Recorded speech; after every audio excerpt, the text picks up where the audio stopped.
So once everything's drawn, we are going to Sharpie it. Make sure you put something underneath your paper and take your time to trace all of those parts that you took your time to draw in pencil.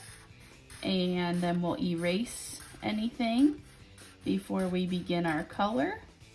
I will be back here in a moment to show you the finished Sharpie piece.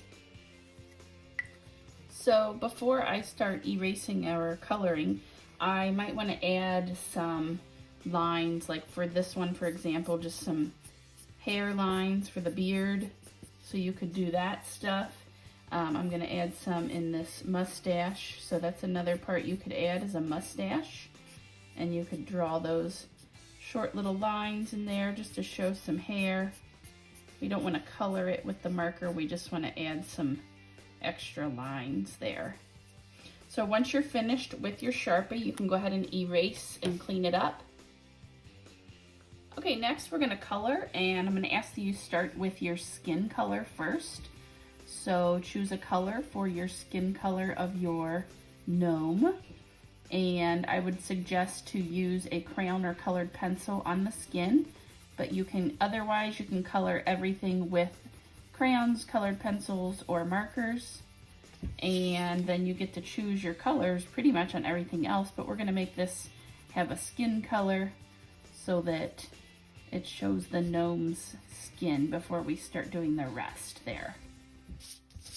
So then I'm gonna start coloring in the patterns and things and including my background. So I'm gonna do that and come back. So I'm coloring in a pattern. I did color all my triangles with that purple, so that I'm not coloring the same color next to the same color. I will color this next area blue so that it's not purple touching purple. And I'm coloring that again in a pattern so it makes it unified.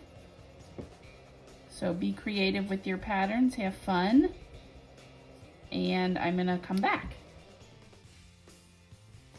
Okay, so I have colored most of my picture. I am ready to now do my background. And I'm gonna pick this yellow. I think that'll look nice for the background.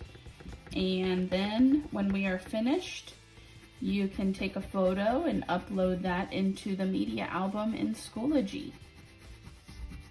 So I will come back once I'm finished to show you the final picture. Okay, so here's my finished gnome. I'm gonna take a photo and upload that into Schoology.